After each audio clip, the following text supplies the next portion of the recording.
God's person စာမျက်နှာ6 God's person God's person ဆိုတာကဘုရားသခင်ဒီပုဂ္ဂိုလ်ဖြစ်ဘုရားရဲ့ပုဂ္ဂိုလ်ဖြစ်ခြင်းကြောင့်ဆိုတော့ပုဂ္ဂိုလ်သုံးပါးအနေနဲ့ဘုရားရှင်ဟာattention နဲ့ဖြစ်တယ်တနည်းအားဖြင့်ဘုရားဖြစ်တယ်သုံးပါးတဆူအနေနဲ့နော်ပုဂ္ဂိုလ်ဖြစ်လို့ခါစားချက်ရှိတာပုဂ္ဂိုလ်ဖြစ်လို့ဒါကျွန်တော်ကိုယ်ကိုယ်နိုင်တာပုဂ္ဂိုလ်ဖြစ်လို့ဒါလေကျွန်တော်ဆက်သွယ်လို့ရတာသဘောတရားက God is a person ဘုရားဟာပုဂ္ဂိုလ်ဖြစ်ပါတယ်ဆိုအဲ့သုံးပါးတဆူတဲ့မှာနံပါတ်1 God the Father ခမဲတော်ဘုရားသခင်ခမဲတော်ဘုရားသခင်ဆိုတာကသူ့ရဲ့နာမည်ရှိပါတယ်တနည်းအားဖြင့်သူ့နာမည်ကပါလဲဆိုလို့ရှိရင်၃မျိုးရှိတယ် Elohim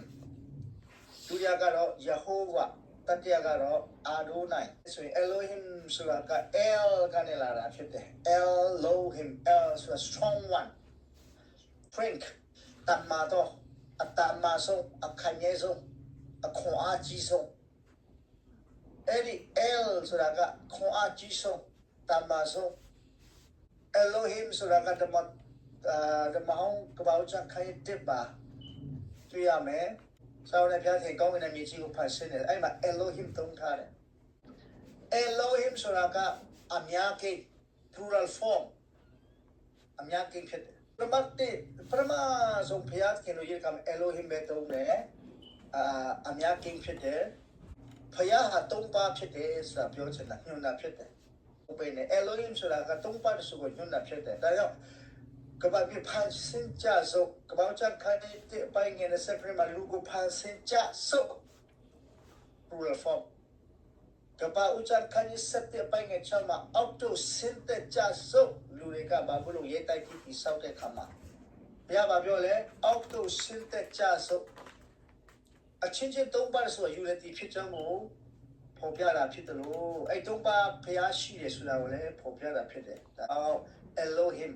ဘုရားနာမည်ကနံပါတ်1သူရဲ့ strength and significance of the deity and strength သူကဘုရားဖြစ်ခြင်း deity ဆိုတာဘုရားဖြစ်ခြင်းသူကဘုရားဖြစ်သူရဲ့ဘုရားဖြစ်ခြင်းနဲ့သူရဲ့ strength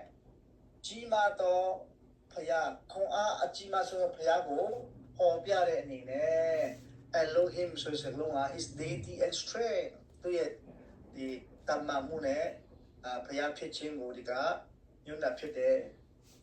နံပါတ်2ဘုရားရဲ့နာမည်က Jehovah ဒီ Jehovah ရဲ့အဓိပ္ပာယ်ကိုအဓိကပြောမှဆိုရင် Lord တခင်ပဲ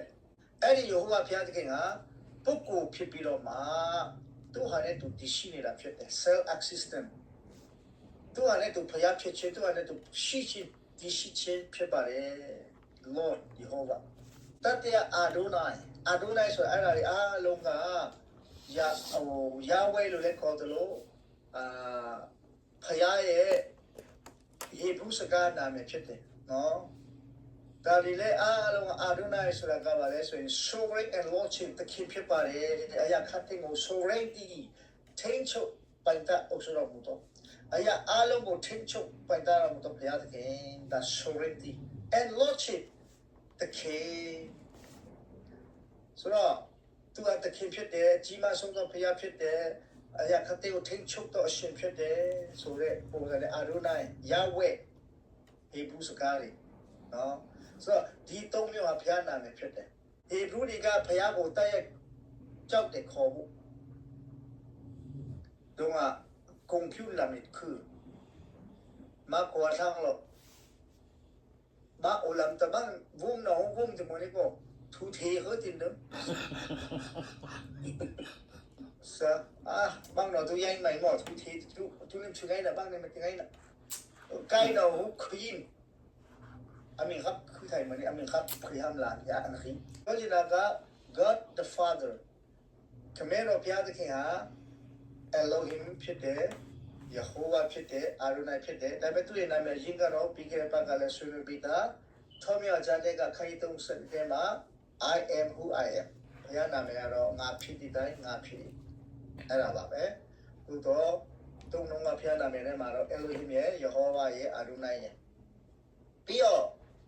ခဲတော်ဘုရားခင်ဟာတဲ့ deity ဘုရားဖြစ်ပါတယ် ဖျားဖြစ်ပါတယ် number 2သူ့ရဲ့ကျင့်စရိုက်တွေကိုကြည့်မယ်ဆိုရင်တော့သူကအမြဲတမ်းဖခင်ကဲ့သို့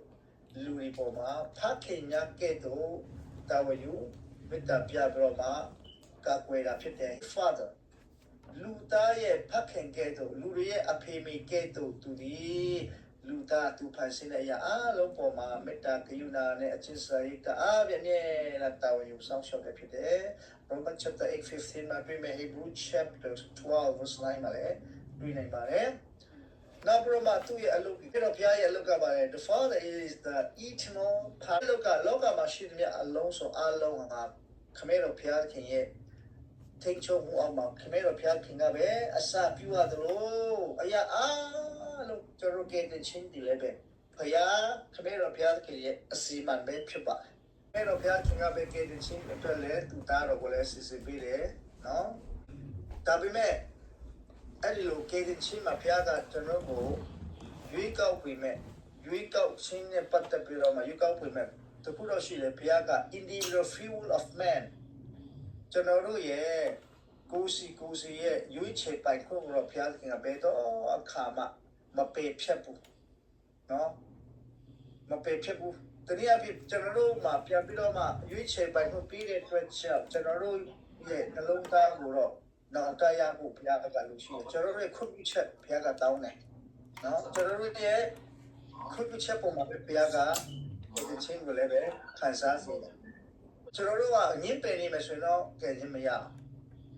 ငါဒီတကားရှိမှရရွေခောက်လေးနေအချင်းတူဖွင့်ကျွန်တော်တို့ဖွင့်ဖို့ကျွန်တော်ဆန္ဒဘုရားကကျွန်တော်ဆန္ဒပေါ်မှာ God doesn't denying the individual free will of man ကျွန်တော်တို့ရဲ့ဆန္ဒတွေဘုရားကဘယ်တော့မှတော့အတင်းအဓမ္မမလုပ်ပါဘူးအမြဲတမ်းကြည်ချစ်တော့ဘုရားကရွေးကောက်တဲ့စီမံတဲ့ကျွန်တော်တို့ရဲ့ဆန္ဒကိုလည်းဘုရားကအလိုရှိတယ်ဆိုတော့ကျွန်တော်တို့ညပေပိုင်လို့ရှိတယ်လက်ခံပိုင်လို့ရှိတယ်ဖြစ်ပါတယ်ဒါကခမဲတော်ဘုရားရဲ့အဓိကဘုရားဖြစ်ခြင်းရဲ့သူ့ရဲ့နာမည်ရဲ့သူ့ရဲ့ကိုချစ်တရားပိုင်းဆိုင်ရာရဲ့သူ့ရဲ့အလုပ်တွေတွေ့နိုင်တယ် Now God the Son ခမဲတော်ဘုရားသခင်ပြီးရင်သားတော်သခင်ယေရှုသားတော်ကြောင့် God the Son အဲ့ဒီ God the Son ဆိုတာက Christology လို့ခေါ်တယ်ခရစ်တော်ကြောင့်ဖြစ်ပါတယ်ခရစ်တော်ကြောင့်ကများဆဆကျွန်တော်မတော်တော့ပါဘူးအဓိကတော့ခရစ်တော်ဟာသူ့ရဲ့နာမည်လည်းရှိပါတယ်သူလည်း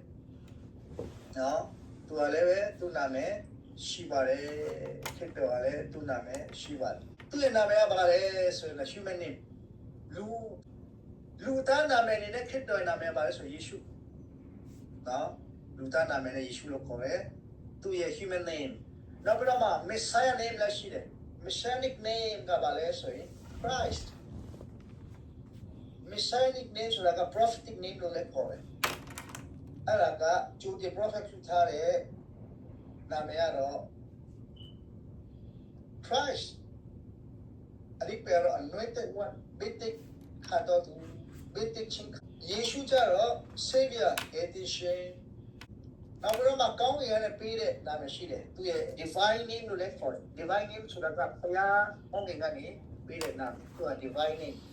က Emmanuel God be with us ဘုရားသခင်ကကျွန်တော်တို့ကိုဒီတိုင်းပြည့်မထားဖို့အမြဲတမ်းကျွန်တော်တို့အတူတည်ရှိသောဘုရားအနေနဲ့သူရဲ့ divine name အနေနဲ့သူကို Emmanuel လို့ပေးထားတာတွေ့ရမယ် Emmanuel ဒီပြောတော့ငါတို့လည်းသူရှိတော်မူသောဘုရားဒါကြောင့်တခင်ရှုမှာသူ့နာမည်အများကြီးရှိတဲ့ထဲမှာအထူးသဖြင့်နာမည်၃မျိုး၃ဆကရေးကြည့်တယ် human name လူသားရဲ့နာမည်နောက်ပြီးတော့ prophetic name ကျိုးဒီ prophet ပြုထားတဲ့နာမည် messianic name ကတော့ Messiah ရဲ့အဓိက name အနေနဲ့ Christ လို့ထားတဲ့ခရစ်တော်ယေရှုခရစ်တော်ပြီး divine name ကောင်းတရားပေးတဲ့နာမည် Emmanuel ဖြစ်တယ် Emmanuel ဖြစ်တယ်ဒီအားလုံးကဖျားတယ်သခင်ရှုကိုပဲညွှန်တာဖြစ်တယ် and he's called himself the son of man တို့လူသားလို့လည်းခေါ်လို့ရပါလူသားဘာလို့လဲဆိုရင်ခရစ်တော်ဟာလောကမှာလူစားတိကိုလာခံယူတာဖြစ်တယ်နော်ဖျားရဲ့ဂျာစီလူကိုကယ်တင်ဖို့ရတဲ့လောကမှာလူစားတိလာခံယူတာကြိုတင်ပြီးတော့မှ prophet နာမည်နဲ့ သူပေးထားသလိုဟေရှာယနော်ဟေရှာယဆိုတဲ့ပစ္စည်း940လောက်မှရေးတာသူဟာတခါဒါဝိရဲ့သားတော်လည်းခေါ်ရတယ်နော်ဟေရှာယခန်းကြီး7မှာပေါ့နော်ဆိုတော့အပိုင်း1မှာလည်းတွေ့နိုင်တယ်30မှာလည်းတွေ့နိုင်တယ်အဲ့ဒါကဒါဝိရဲ့သားတော်ဘာကြောင့်လဲဆိုတော့သူဟာဒါဝိကနေမွေးလာမယ်သူရဲ့ the branch သူရဲ့အမျိုးအစားဒါဝိရဲ့ဘယမျိုးနွယ်စုကလည်းမွေးလာမယ်ဘယမျိုးနွယ်စုကမွေးလာတယ်မွေးလာမယ်ဆိုတာကိုပြောတာဖြစ်တယ်နော်ဒီမိုက်ကခိုင်းခြင်း9ပိုင်းငယ်မှာဆိုလို့ရှိရင်တော့မှသူဟာဒါဝိမျိုးနွယ်ကနေမွေးလာမယ်ဘယမျိုးနွယ်ဣတိလမျိုးနွယ်ကနေမွေးလာမယ်ဆိုတာကိုပြောနေတဲ့အနေနဲ့သူရဲ့ယာယွင်မျိုးစင်မျိုးဆက်ကနေမွေးလာမယ်ဆိုတာကိုပေါ်ပြတဲ့အနေနဲ့ the son of David ကိုတုံးထားတာကိုလည်းတွေ့နိုင်တယ်ဒါဝိရဲ့ဘုရားယာကုပ်ရဲ့ဘုရားလို့ပြောတယ်လို့ပေါ့နော် wonderful ဆိုတော့အဲ့ဒီဟေရှာယ9:6မှာဆိုရင်ထိုသူဒီ are always wonderful တော့တိုင်ပင်ဖက် counselor mighty God တကူကြီးတော့ဘုရား everlasting father ထာဝရဘဟုခေါ်ရလိမ့်မယ်နောက်ပြီးတော့ prince of peace ညီတဲ့အရှင်သူတင်ပြောရပြောတယ်အဲ့ဒါလည်းတခင်ယေရှုပဲဖြစ်ပါတယ်သူက alpha and omega alpha ဆိုတာ Greek စကားလုံး A အစနော် omega ဆိုတာအဆုံး z ပေါ့နော်Greek စကားလုံးနဲ့အစလည်းဖြစ်တယ်အဆုံးလည်းဖြစ်တယ်ဆိုတာကိုပြောချင်တာဖြစ်ပါတယ်နောက်ပြီးတော့သူက faithful and true သူဟာဖြောင့်မတ်တော်ဘုရားဖြစ်တယ်လို့သစ္စာရှင်လည်းဖြစ်ပါတယ် Lamb of God တိုးတငယ်လို့လည်းသုံးထားတယ်ဘုရားရဲ့တိုးတငယ်အဲ့ဒါဘာလို့ဆိုလို့လဲဆိုရင်သူဟာနာခံမှုရှိတာနော်နာခံမှုရှိတယ်ခမဲတော်ဘုရားရဲ့အလိုတော်ကိုဆောင်မှုရတဲ့နာခံချက်အသေးကြီးတိုင်အောင်နာခံတဲ့အရာကိုပြောတာ Lion of Judah Lion of Judah လူမျိုးများအတွက်တကူကြီးအရှင်ဆိုတော့အရင်ကကျွန်တော် Lion ဘုရားဟာLion လည်းဖြစ်တယ်နော်စာမတော်တို့ဘုရားကြောင့်ဒီလိုဒီနေ့ခါမှာဘုရားသခင်ဟာ lion တကူလည်းဖြစ်ပါတယ် lion လည်းဖြစ်တယ်ဆိုတာကိုလည်းသင်ထားပြီးသားကိုယ့်ရဲ့နေချာထဲမှာလည်းပါပြီးသားနော် lion ဆိုတာကသူရဲ့ဘယင်းမျိုးဘင်းနဲ့ဖြစ်တဲ့ဆိုတဲ့အကြောင်းနော်ဘုရားကြောင့်ခိုင်းတဲ့ဆက်ချက်မှာကျွန်တော်တို့ peaceful မှာတည်ပြီးသားဖြစ်တဲ့ lion ဆိုတဲ့အကြောင်းရတယ်ပတ်သက်ပြီးတော့မှာ he is king of king lord of lord အရှင်တကားလို့အရှင်တကားရဲ့တခင်